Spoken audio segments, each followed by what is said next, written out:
My stepsister abandoned her kids at my house on the day of my job interview, demanded I watch them, and my dad blamed me for her custody battle. My stepsister Lucy, 36, female, has 10-year-old twin boys with her ex-husband Gerald, 35, male. My dad married Lucy's mother when we were in high school after they met through friends. Lucy's dad had passed away when she was little, and my parents had been separated ever since I was 3 years old. My dad had full custody, and my mother only had visiting rights because she had early-onset dementia and passed away when I was in middle school.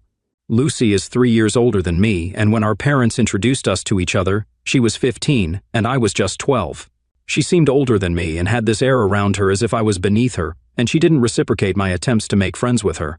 Our parents were in a relationship for 3 years, but she never tried to get to know me or befriend me, probably because I wasn't cool enough for her. I don't know what it was, but for some reason she never seemed to like me much. At first, I thought I was imagining it, but with time I realized that she just didn't want me around, which was difficult to accept because I had been really excited about getting a big sister. There were times when I would try to talk to her, but she would just roll her eyes at me. On more than one occasion, she slammed her door shut when she saw me outside her room. The funny part was that I would just be minding my own business and playing on my own. It just happened to be right outside her room. It felt like my existing around her was a problem, even if I wasn't trying to talk to her. I didn't understand the concept of teen angst at that point, and I used to feel terrible because of how she used to treat me. But I kept trying to befriend her until I finally reached an age where I could understand that she just wasn't into it, and we could never be friends. After our parents got married, I stopped trying to be her friend. By then, I was 15, and she had just turned 18. She was about to graduate and move out for college, so it didn't matter anyway if we were friends or not because we wouldn't be living in the same house for long. Once she moved out for college, she would only come back for the holidays or occasionally on the weekends, and after she got a job, even those visits reduced considerably. I also moved out when I started college and got my own apartment a few months after I graduated. Now that both of us were living on our own, we would only get together on the holidays or come back home to see our parents sometimes. We didn't keep in touch once we moved out and were practically strangers who met once or twice a year. Lucy actually met Gerald because of me, as I was the one who invited him home for our Christmas party one year. Gerald's sister Joanna was in college with me, and we remained close friends even after we graduated. One year, Joanna told me that her parents were out of town for Christmas since one of their close family friends was sick and they were visiting him. She mentioned that she and her brother were bored at home because everyone else seemed to have plans with their family already. So, I invited her and her brother home so they could celebrate Christmas with us. And that's how Lucy met Gerald.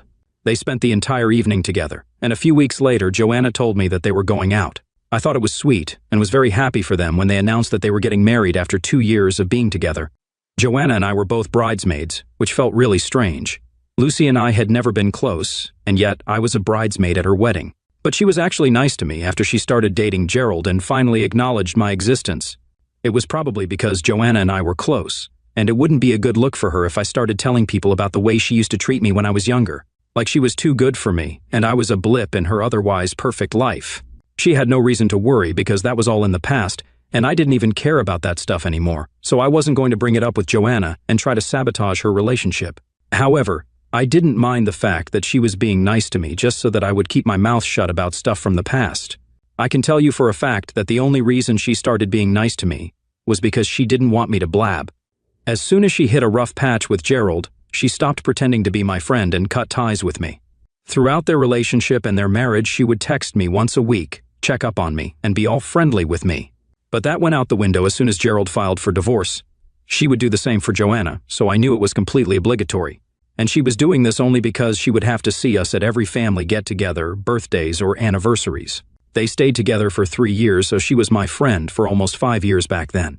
But then the divorce proceedings started, and we went back to being strangers again. I didn't know why they were getting divorced because by then they already had a child, and it just happened really suddenly. I couldn't ask Lucy the reason why she was getting a divorce because she clearly didn't feel the need to pretend to be my friend anymore. So I asked Joanna because I was sure that Gerald would have told her. That's how I found out that the two of them had been fighting about money because Lucy had been spending money like there was no tomorrow, which wasn't surprising. She had always been a spendthrift and had no sense of financial responsibility. Gerald had tried to talk to her and explained that now that they had kids, they couldn't keep spending money without thinking of the future and had to start saving. Lucy didn't take it well and told him that since she was an earning member of the family, she could do whatever she wanted with her money, and it wasn't his place to tell her what she could and couldn't do. However, Lucy earned a lot less than her husband, but she spent a lot more than what she earned, so mathematically, She wasn't exactly spending just her own money, since she would often make withdrawals from their joint account to make insanely ridiculous and unnecessary purchases. She had purchased a new car for her personal use without even talking to him, just a few weeks before they had that discussion. That's actually what had pushed him into talking to her, because she had absolutely no need for a new car when her old one was working just fine. When Gerald brought up that she had used his hard-earned money to buy that car, she flipped out at him and started cursing him out. She called him a miser and said that he didn't care for anybody but himself, which was way out of line. The only reason he was even asking her to think about her finances was because he cared for her and their kids and wanted a better future for their family. She really crossed the line when she dug up a stack of cash from her purse, flung it at his face in a fit of anger, and told him that she would pay him back for the car. But until then, he could keep the money and stop begging for money from her. That effectively put an end to their marriage, and they got divorced soon after. She got to keep the car, just by the way. It's been 7 years since then, and I haven't been in touch with Lucy, mostly because she cut ties with me as well as Joanna and Gerald. We do meet each other on the holidays, but she ignores me now, unlike earlier, when she would at least greet me. But I don't care, because I don't like her much either, especially not after what Joanna had told me about the reason behind her divorce. Because I realized she was just an arrogant and stuck-up brat and had always been that way. Suffice it to say that she and I are not friends in any way whatsoever. They have shared custody of the boys, and they spend half the year with Lucy and the other half with Gerald. The only time I even meet her kids is when Joanna and I are asked to babysit by Gerald. The three of us have kept in touch and are pretty great friends, actually. So it's not uncommon for me to look after the twins whenever Gerald's too busy or Joanna's unavailable. It's not like Lucy isn't aware of this, she knows, and she still acts cold towards me. We haven't spoken to each other in ages, and I didn't think I was ever going to talk to her again. But a few weeks ago, she approached me herself because she wanted me to watch the boys for a while.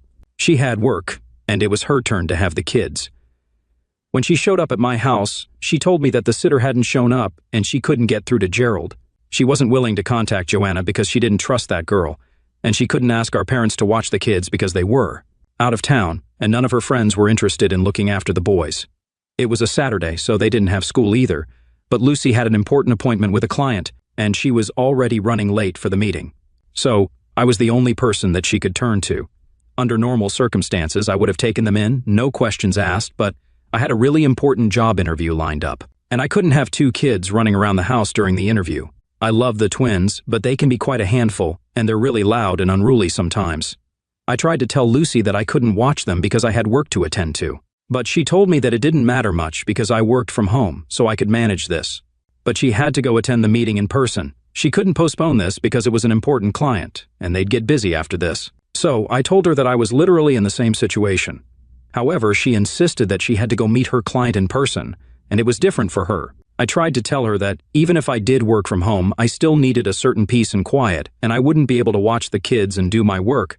Besides, I had a job interview today, and it was a really important one because it would mean better pay and a better position. I couldn't mess this up because opportunities like these are hard to come by.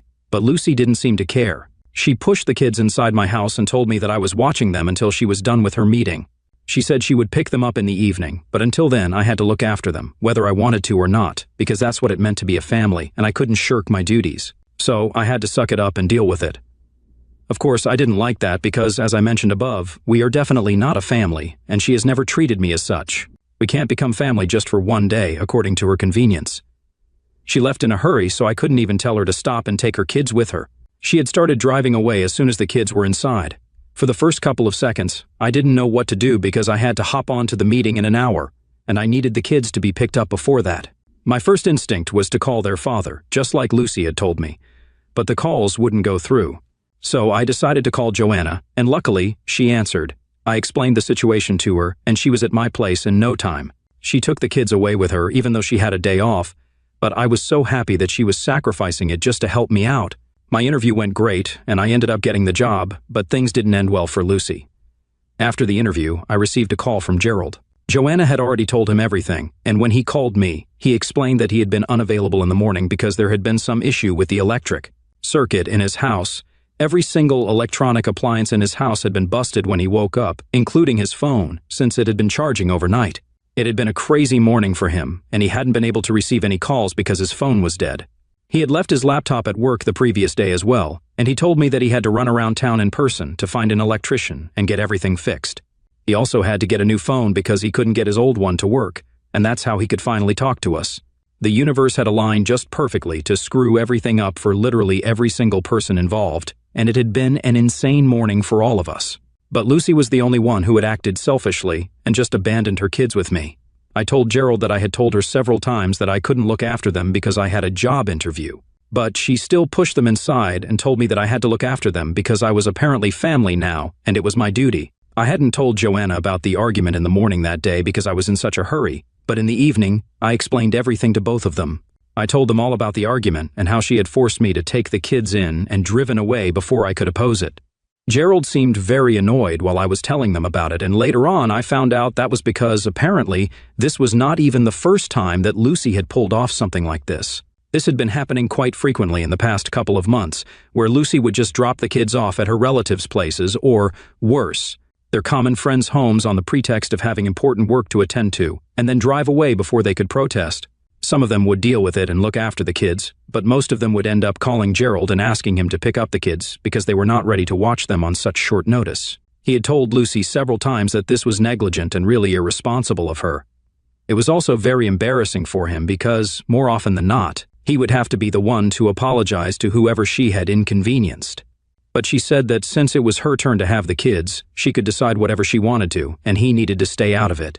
She would refuse to call Gerald, Joanna, or me for help because, of course, she was too proud to do it. But she had to turn to me that day because, apparently, everybody else had refused to even open the door to her since they didn't want to give up their Saturday watching her kids. We found out about that recently after Gerald asked around to strengthen his case to get full custody. They had been fighting over Lucy's behavior ever since she received that promotion, and her workload increased because now she was neglecting her kids. After the incident with me, he decided that he had enough, and it was time that he applied for full custody. There were also a couple of other things that had been bothering him because Lucy had been spoiling the kids rotten while they were living with her. It was always a task for him to get them to behave when they started living with him. For years, he would try to teach them to behave themselves. But Lucy believed in letting boys be boys, and so she would let them run wild around the house without bothering to discipline them or teach them right from wrong. By the time they came back to Gerald, all the hard work that he had put in during his half of the year would be undone. He said he couldn't take any more of this, and soon after that day, he filed for full custody, which turned out to be the worst for me because my dad is now losing his mind since Lucy might end up losing custody of her children. He called me the day that Lucy was served and told me to fix this in whatever way that I could by speaking to Gerald or Joanna and making sure they know that Lucy is really a great mother. I told him I wasn't going to do any of that, and Lucy is not even close to a good mother, so it will be doing the kids a huge favor if I don't interfere in the custody battle. But he insisted that I do what he said, or else he would cut me out of his will and never speak to me again.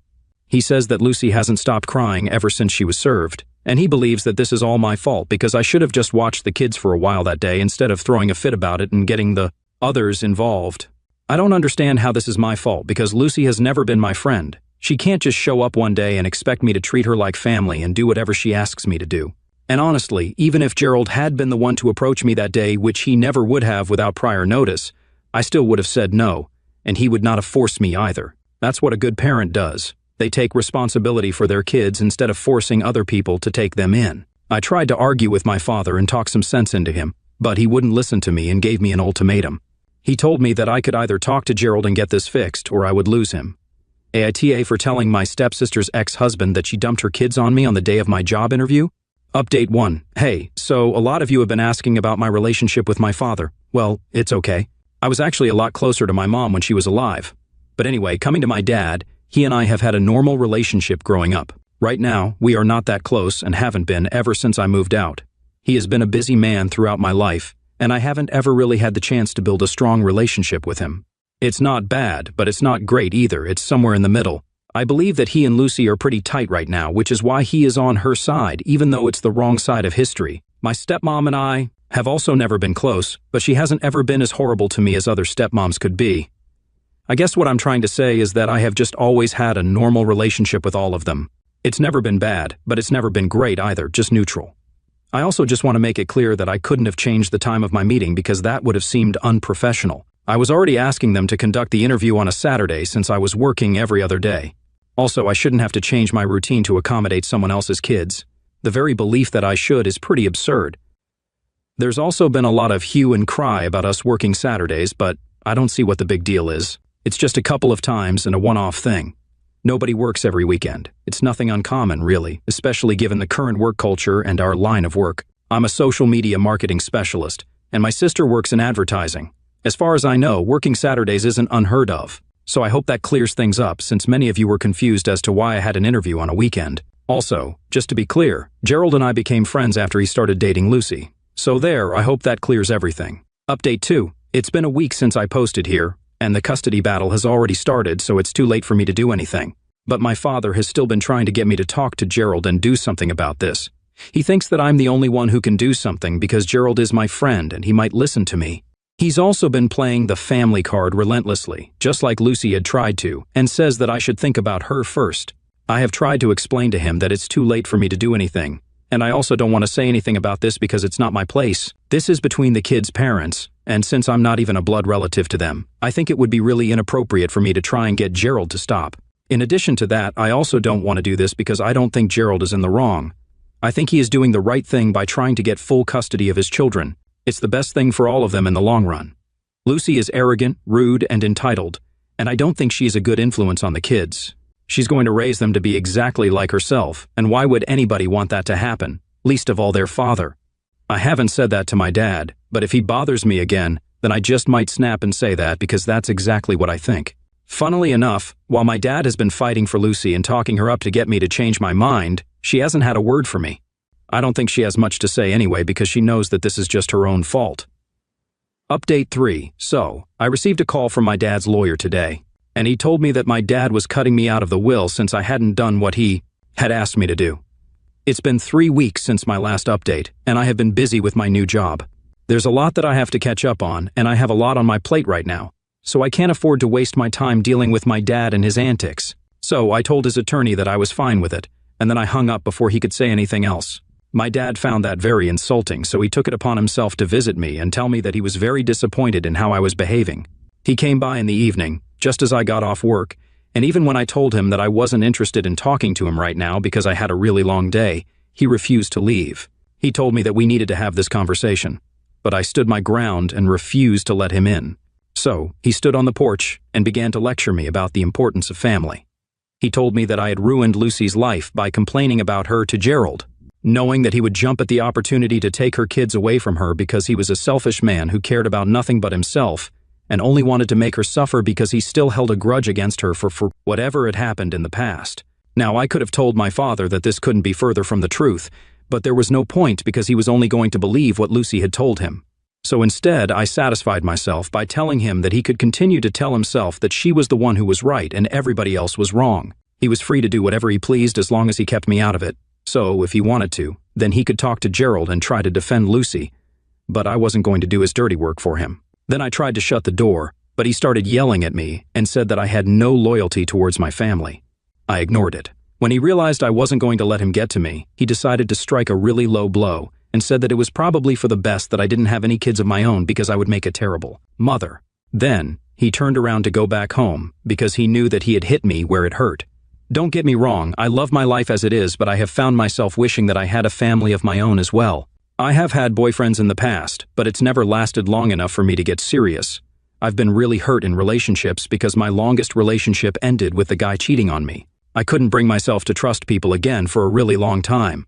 He and I had been together for several years, almost 5, and had even been planning to get married. Unfortunately, it ended when I found out that he had been having an affair with his secretary. That relationship had come to an end just a couple of years ago, and everybody in the family had known about it because I had been depressed in the aftermath of the breakup.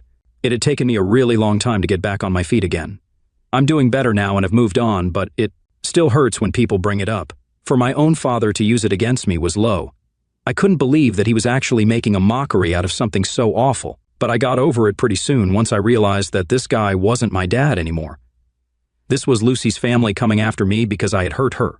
My dad was long gone, and now I had no parents, so I had no need to feel bad about what a stranger said to me. Thinking about it like that made it really easy for me to deal with it. It still kind of hurts, but it's done now, and the only thing I can do is cut them all out of my life for good.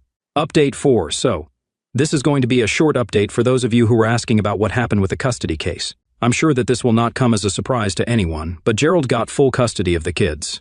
We all saw it coming, and we were really happy for him as well as the kids, because this is what is best for them. Lucy wasn't happy about it and decided that she was going to get back at us by running her mouth all over town and telling everybody that we had ruined her life and stolen her kids from her. It's ironic that she has been talking so much about how much she misses her kids, but it's been almost a month since she lost custody of them, and yet she hasn't even been to visit them once. She still has visiting rights, so there is no excuse for this. It just goes to show how little she cares about them, and that she has only been talking about the kids for sympathy. A mother who uses her kids to gain sympathy doesn't deserve them anyway, in my opinion at least. Joanna and I still get to see them. They miss their mom, but they'll be fine. My work is also going pretty well. I haven't spoken to anyone whom I dislike, so I really don't have any regrets right now.